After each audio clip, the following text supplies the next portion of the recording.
UP BEd जी 2025 का form अगर आप फिल करने जा रहे हैं और वहां पर आपको डॉक्यूमेंट से रिलेटेड कोई प्रॉब्लम आ रही है, तो आज इस वीडियो में यूपी बीएड जी 2025 में कौन कौन से डॉक्यूमेंट अपलोड होते हैं, कौन कौन से डॉक्यूमेंट की जरूरत पड़ती है और कैसे आपको अपने डॉक्यूमेंट को अपलोड करना है, क्या इंस्ट्रक्शन होने वाले हैं, क्या डायमेंशन होगा, फॉर्मेट क्या होगा, हर एक डिटेल आपको इस वीडियो में पता चलने वाला है। चलिए वीडियो को शुरू करते हैं। लेकिन वीडियो को शुरू करने के पहले आपसे छोटी सी रिक्वेस्ट है कि चैनल पे नए हैं तो चैनल को सब्सक्राइब कर लें, बेल आइकन प्रेस कर दें जिससे आपको ऐसे ही अपडेट्स मिलते रहें। तो चलिए वीडियो को शुरू करते हैं। यहाँ पर आप देख सकते हैं कि हम लोग यूपी बीएड जी 2025 के डॉक्यूमेंट अपलोड के पेज पर हैं, जो कि स्टेप 1 है। हम लोग यहाँ पे सबसे नीचे हैं जहाँ पर हम लोगों को डॉक्यूमेंट अपलोड करना होता है। अब यहाँ पर डॉक्यूमेंट के बारे में बताने के पहले आपको कुछ जानकारी दे देते हैं कि ऑलरेडी एक वीडियो हमारी अपलोडेड है जिसमें आपको रजिस्ट्रेशन से लेके प्रिंट तक हर एक डिटेल बताया गया है। आप जाकर उसे हमारे चैनल पर देख सकते हैं। आई बटन में आपको उस वीडियो का डायरेक्ट एक्सेस मिल जाएगा, तो आई बटन पे क्लिक कीजिए और उस वीडियो को प्ले करके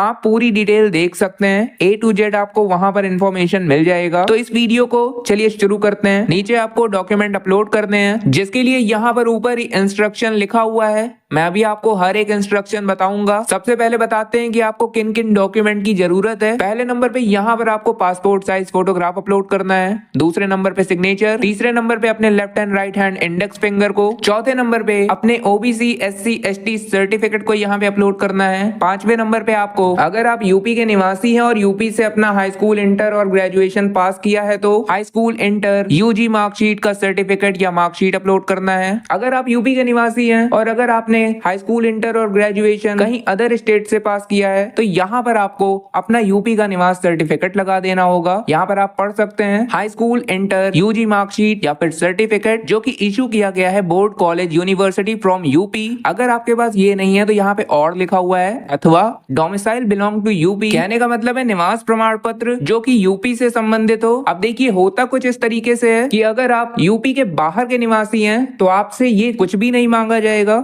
मैं एक बार आपको ऊपर सेलेक्ट करके दिखा दे रहा हूँ। यहाँ पर आप देख सकते हैं मैंने सेलेक्ट कर दिया अदर देन यूपी। अब यहाँ पर स्क्रॉल डाउन करते हुए नीचे आते हैं तो आप देख सकते हैं कि मार्कशीट या फिर सर्टिफिकेट या फिर डोमिसाइल सर्टिफिकेट आपसे नहीं मांगा जा रहा है। लेकिन अगर आप यूपी के निवासी हैं, यस करते हैं, तो आपसे मांगा जाएगा। अब लेकिन उसमें भी दो कंडीशन हो सकते हैं। आप यूपी के निवासी हैं और आपने हाई स्कूल इंटर या फिर ग्रेजुएशन कहीं अदर स्टेट से किया है, तो उस केस में आपको निवास प्रमाण पत्र देना पड़ेगा, क्योंकि आपके पास हाई स्कूल इंटर या फिर ग्रेजुएशन का यूपी बोर्ड का सर्टिफिकेट या मार्कशीट नहीं होगा। अब एक केस ये भी होता है कि आप यूपी के निवासी भी हैं, आपने हाई स्कूल इंटर और यूजी यूपी से ही किया है, तो आप उस केस में अपना हाई स्कूल इंटर और यूजी मार्कशीट या सर्टिफिकेट अपलोड कर दीजिए। उस केस में आपको डोमिसाइल सर्टिफिकेट अपलोड करने की जरूरत नहीं पड़ेगी। तो यहाँ पे सीधी सीधी बात अगर आप समझें तो आपको शो करना है कि आप यूपी के निवासी हैं या फिर नहीं हैं। अगर आप ऊपर यस करते हैं तो यहाँ पर high school inter UG programme का आपका सर्टिफिकेट या मार्कशीट इसलिए मांगा जाता है क्योंकि उसमें भी आप शो कर सकते हैं कि आप यूपी में पढ़े हैं, यूपी के निवासी हैं। अगर वो भी नहीं है लेकिन तब भी आप यूपी के निवासी हैं, अदर स्टेट से पढ़े हैं, तो इसीलिए आपको डोमिसाइल सर्टिफिकेट मांगा जा रहा है, जो कि निवास प्रमाण पत्र होता है। उससे भी आप साबित कर सकते हैं कि आप यूपी के निवासी हैं। अगर आप यूपी के निवासी ही नहीं है, ऊपर आपने अदर देन यूपी किया है, तो यहाँ पर आपसे कोई भी डोमिसाइल सर्टिफिकेट यूपी के लिए नहीं मांगा जाएगा और ना ही आपसे कोई मार्कशीट या सर्टिफिकेट मांगा जाएगा। तो अगर आप बातों को समझ गए हैं तो अच्छी बात है, नहीं समझे हैं तो नीचे आप कमेंट करके वापस से पूछ सकते हैं। उसके बाद छठे नंबर पे आपको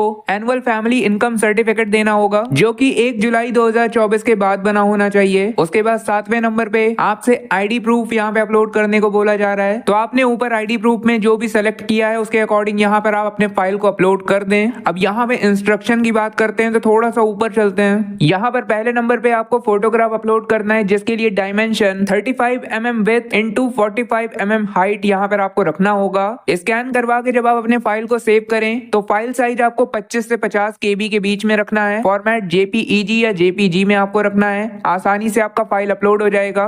उसके बाद सेकंड नंबर पे आपको सिग्नेचर अपलोड करना है, जिसके लिए व्हाइट पेपर पे ब्लैक इंक की मदद से आपको साइन कर देना होगा। अब इसके बाद जब आप अपने साइन को स्कैन करवा के सेव करेंगे तो फाइल साइज 50 KB से कम रखना है। बाकी फॉर्मेट JPG या JPEG आप रख सकते हैं। तीसरे नंबर पे आपसे लेफ्ट एंड राइट हैंड का इंडेक्स फिंगर का इंप्रेशन मांगा जा रहा है तो इंडेक्स फिंगर आपके अंगूठे के ठीक बगल वाला फिंगर होता है, जिसको शो करने के लिए मैं यहाँ पर एक एग्जाम्पल में स्क्रीनशॉट अटैच कर दे रहा हूँ, आप समझ जाइएगा। तो अपने दोनों ही हाथों के इंडेक्स फिंगर को इंक पैड पे रखिए और एक साथ उठाने के बाद एक व्हाइट पेपर पे एक साथ अगल बगल रख दीजिए। आपके दोनों ही हाथों के इंडेक्स फिंगर का छाप व्हाइट पेपर पे आ जाएगा। अब इसको स्कैन करवाने के बाद आपको फॉर्मेट जेपीजी या जेपीईजी में बनवा लेना है। अप टू 50 KB में आपको फाइल साइज को रखना होगा, आसानी से आपका फाइल अपलोड हो जाएगा। उसके बाद चौथे नंबर पे आपसे कैटेगरी सर्टिफिकेट मांगा जा रहा है, जो कि 1 अप्रैल 2022 के बाद का होना चाहिए। तो अपने कैटेगरी सर्टिफिकेट को स्कैन करवा के जेपीईजी या जेपीजी फॉर्मेट में आप बनवा सकते हैं या फिर पीडीएफ भी बनवा सकते हैं। बाकी फाइल साइज की बात करें तो 1 MB के अंदर आपको अपने फाइल साइज को रखना है, आसानी से आपका फाइल अपलोड हो जाएगा। इसके बाद आपको 5वें नंबर पे आप जो भी सर्टिफिकेट या मार्कशीट यहाँ पे अपलोड कर रहे हैं, मान लीजिए कि डोमिसाइल अपलोड कर रहे हैं तो डोमिसाइल स्कैन करवा लीजिए। लेकिन अगर आप हाई स्कूल, इंटर या यूजी मार्कशीट अपलोड कर रहे हैं तो उन तीनों का एक मर्ज करके पीडीएफ बनवा लीजिए, जिसमें पहले पेज पर हाई स्कूल, सेकंड पेज पर इंटर और थर्ड पेज पर आपका ग्रेजुएशन का मार्कशीट या सर्टिफिकेट होना चाहिए। तो यहाँ पर आप जो भी पीडीएफ अपलोड करना चाह रहे हैं, मान लीजिए कि आप मार्कशीट का पीडीएफ अपलोड करना चाह रहे हैं तो उसमें आपको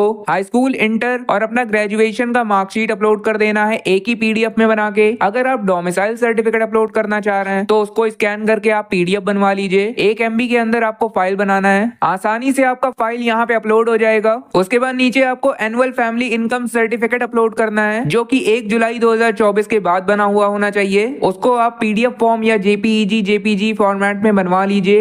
1 MB के अंदर आपका फाइल साइज होना चाहिए, आसानी से आप इसे भी चूज फाइल पे क्लिक करके अपलोड कर पाएंगे। सबसे आखिरी में आपको आईडी प्रूफ के लिए आपने जो सेलेक्ट किया था उसको यहाँ पर अपलोड करना होगा, जिसके लिए स्कैन करवा कर आप जेपीजी या जेपीईजी फॉर्मेट में सेव कर लीजिए। फाइल साइज आपको 50 KB से कम रखना है, आसानी से आप चूज फाइल पे क्लिक करके अपलोड कर पाएंगे। अब यहाँ पर एक एक करके मैं अपलोड कर दे रहा हूँ। पहले नंबर पे पासपोर्ट साइज फोटोग्राफ चाहिए, तो चूज फाइल पे क्लिक कीजिए। आपका फोटोग्राफ जिस भी फाइल नेम से आपने सेव किया है उसको सेलेक्ट कीजिए। यहाँ पर आपको फाइल का नेम शो हो जाएगा। उसके बाद अपलोड पे क्लिक कर दीजिए। ऐसा करते ही आपका फाइल सक्सेसफुली अपलोड हो जाएगा। साइड में आप प्रीव्यू के बटन पे क्लिक करके अपना अपलोडेड फाइल देख सकते हैं। इसी तरीके से सेकंड नंबर पे सिग्नेचर अपलोड कर दीजिए और ऐसे ही करते करते जिस ऑप्शन पे जो डॉक्यूमेंट आपसे मांगा जा रहा है चूज फाइल पे क्लिक करिए, फाइल को सेलेक्ट कीजिए, साइड में अपलोड के बटन पे क्लिक कर दीजिए। आपका हर एक फाइल अपलोड हो जाएगा और साइड में आपको प्रीव्यू के लिए अलग अलग ऑप्शन मिल जाएगा। तो हर एक डॉक्यूमेंट को यहाँ पे प्रीव्यू के बटन पे क्लिक करके देख लीजिए कि सही अपलोड हुआ है या नहीं हुआ है। अगर गलत अपलोड हुआ है तो आप वापस से सही फाइल अपलोड कर दीजिए, और अगर सही फाइल अपलोड हुआ है तो सभी फाइल को अपलोड करने के बाद नीचे आपको सेव एंड कंटिन्यू कर देना होगा। अब यहाँ पर आप सेव एंड नेक्स्ट करेंगे तो आप स्टेप 3 पे पहुंच जाएंगे और आप देखेंगे कि यहाँ पर भी आपको डॉक्यूमेंट अपलोड करना है।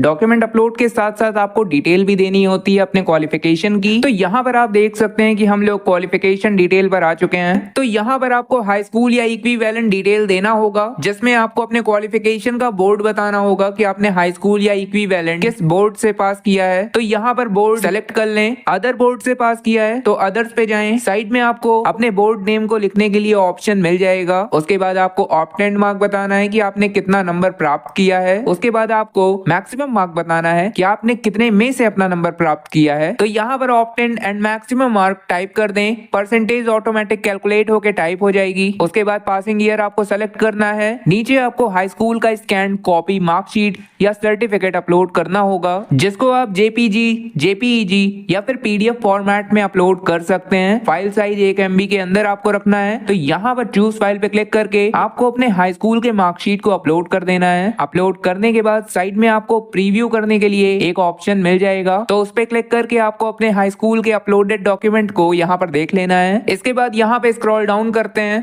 तो नीचे आपसे इंटरमीडिएट या फिर इक्विवेलेंट डिटेल मांगा जा रहा है। तो सेम तरीके से बोर्ड नेम सेलेक्ट कर लें। ऑप्टेंड मार्क, मैक्सिमम मार्क बताना है। परसेंटेज ऑटोमेटिक कैलकुलेट हो जाएगा। पासिंग ईयर बताना होगा। नीचे आपको इंटरमीडिएट या फिर इक्विवेलेंट मार्कशीट या सर्टिफिकेट को अपलोड करना होगा। फॉर्मेट और मैक्सिमम साइज सेम है हाई स्कूल की तरह, तो यहाँ पर आप पढ़ सकते हैं। बाकी चूज फाइल पे क्लिक करके आपको अपने इंटरमीडिएट के फाइल को यहाँ पर अपलोड कर देना होगा। आसानी से अपलोड हो जाएगा और साइड में प्रीव्यू पे क्लिक करके अपने अपलोडेड फाइल को देख लीजिएगा। अब यहाँ पर स्क्रॉल डाउन करते हैं तो नीचे आपसे ग्रेजुएशन की डिटेल मांगी जाएगी, जिसमें सबसे पहले आपसे पूछा जा रहा है कि क्या आप पास हो चुके हैं या फिर अपीयरिंग हैं। तो यहाँ पर अपना स्टेटस बता दें ग्रेजुएशन का। अगर आपका ग्रेजुएशन कंप्लीटेड है तो पास सेलेक्ट करें, और अगर आप लास्ट ईयर में हैं 2025 में पास हो जाएंगे तो अपीयरिंग सेलेक्ट कर सकते हैं। तो सबसे पहले अपीयरिंग के लिए बताते हैं कि अगर आप अपीयरिंग है इस समय तो आपको अपना स्ट्रीम बताना है कि आप यूजी कोर्स में क्या स्ट्रीम से पढ़ रहे हैं। उसके बाद यूनिवर्सिटी या इंस्टीट्यूशन नेम बता देना होगा जहां से आप पढ़ाई कर रहे हैं। इसके बाद आपसे रोल नंबर पूछा जा रहा है, तो यहाँ पर आपको रोल नंबर देना है। लेकिन अब काफी कैंडिडेट ऐसे कंफ्यूज होते हैं कि यहाँ पर कौन सा रोल नंबर दें, क्योंकि अपीयरिंग है, रोल नंबर मिला नहीं है लास्ट ईयर का। तो बहुत सारे केस में अलग अलग रोल नंबर भी होता है हर साल का, हर सेमेस्टर का। तो वो लोग परेशान होते हैं कि कौन सा रोल नंबर दें। तो इसके लिए ऊपर नोट आप यहाँ पे पढ़ सकते हैं। यहाँ पर लिखा हुआ है कि ऐसे अभ्यर्थी जो स्नातक व परिस्नातक के अंतिम वर्ष में हैं और उनके पास आखिरी साल का अपना रोल नंबर नहीं है अभी तक, ऐसी स्थिति में अपना प्रीवियस रोल नंबर, कहने का मतलब है अपने पिछले साल सेकेंड ईयर का रोल नंबर दे सकते हैं। सेमेस्टर वाइज है तो आप अपने आखिरी सेमेस्टर का रोल नंबर दे सकते हैं। बाकी साइड में आपसे एक्सपेक्टेड ईयर पूछा जा रहा है जिस साल आपका यूजी प्रोग्राम कंप्लीट होगा। तो यहाँ पर आपको 2025 सेलेक्ट कर लेना होगा। 2025 में आप पास हो जाने चाहिए। अब अगर आप अपीयरिंग हैं तो केवल यही डिटेल देने के बाद आपको सेव कर देना है। लेकिन अगर आप पास हो चुके हैं तो आपको स्टेटस में पास सेलेक्ट करना है, स्ट्रीम बताना है, यूनिवर्सिटी या इंस्टीट्यूशन नेम बताना होगा, अपना आखिरी साल का रोल नंबर टाइप करना है, पासिंग ईयर बताना होगा। नीचे आपसे ऑप्टेंड मार्क और मैक्सिमम मार्क पूछ रहा है, तो आप कितने में से कितना नंबर प्राप्त किए हैं आप बता दीजिए। साइड में परसेंटेज ऑटोमेटिक कैलकुलेट हो जाएगा। अब नीचे आपको अपने ग्रेजुएशन के फाइनल ईयर मार्कशीट को अपलोड करना होगा, जिसके लिए आप उसे स्कैन करा के जेपीजी या जेपीईजी फॉर्मेट या फिर पीडीएफ फॉर्मेट में बनवा सकते हैं। फाइल साइज की बात करें तो 1 MB के अंदर आपको अपने फाइल को बनवाना होगा।